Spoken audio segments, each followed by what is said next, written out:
Hi, I'm Luan Cadranvat, and please welcome my special guest, Mr. Miller. Special. I like this. All right. And this is starting off really great. All right. Yes. Today we're going to talk about the 39 steps.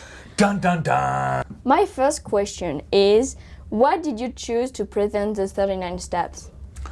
So I saw the show, I saw the show years ago because I was the lighting designer for it in Grand Rapids when they did it there. And I thought it was absolutely hilarious. And I kept on thinking, oh, that'll be a fun show to do, And the way that, because of COVID, because we had so many issues, it breaks itself up into small scenes, so I didn't have to have a lot of people on stage just in case something went wrong with quarantine issues. So it was perfect for this year, and the idea of a comedy coming back instead of doing something that's, very serious. Yeah. It was nice to have something that was comedic, so that was why. Okay. My second question is, what was the most complicated thing during the preparation of the play? I think so the complication was is that it's written for 4 people to do 120 characters. Yeah. So as written, it's really, really funny. 4 people trying to change into 120 characters on stage is hilarious. They have to run off stage and change outfits, and guys are playing girls. It's really funny. Yeah.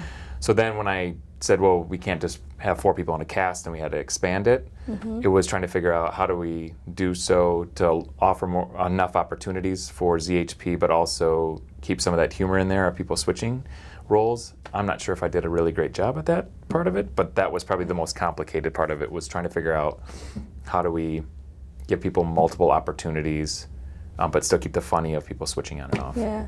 And what do you think about the accent? Was it easy thing? Or? So the Amy Cackley, who was our accent coach, I had worked with her at a previous school that I was at, and then we worked with her 2 years ago.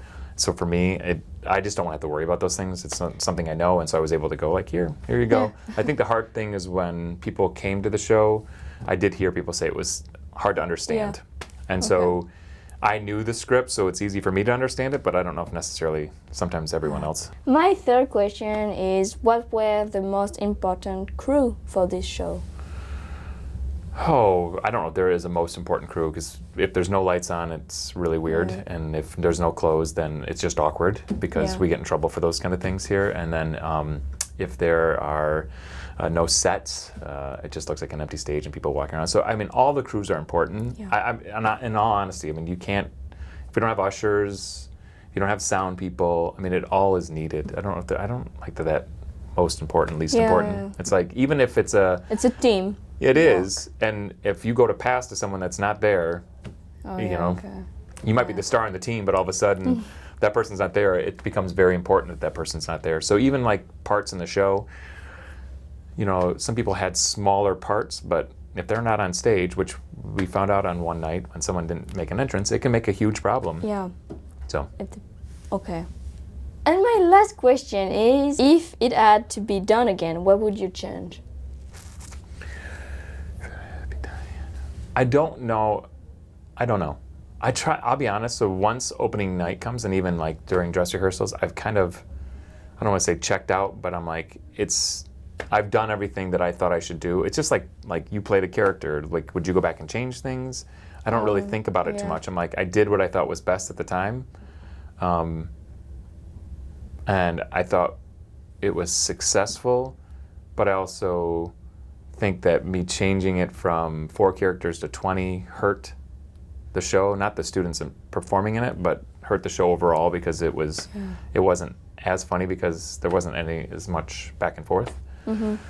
So I would change that, but if I changed that means we wouldn't have done the show. So yeah, are you happy for that? Yes. Like, I mean, I was very... Are you proud? Proud, for sure. I'm always, because for me, the pride factor is, I sat upstairs in the back of the auditorium and had nothing to do with the show, in the sense of it was all students. There was a student running it from all the sound cues and light cues. There was everyone on stage, the stage manager. There's no adult backstage, making sure that everyone was doing the right thing. Everyone knew their part. They had to take care of it.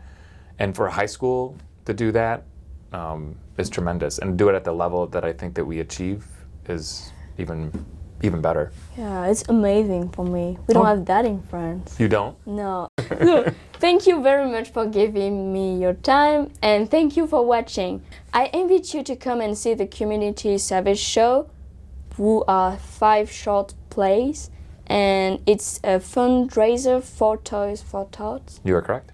and which will take place on December 10. If you bring a toy, you get a free ticket. Thank you again, Thank you. and have a great day. You too. And you too. And you too. Bye.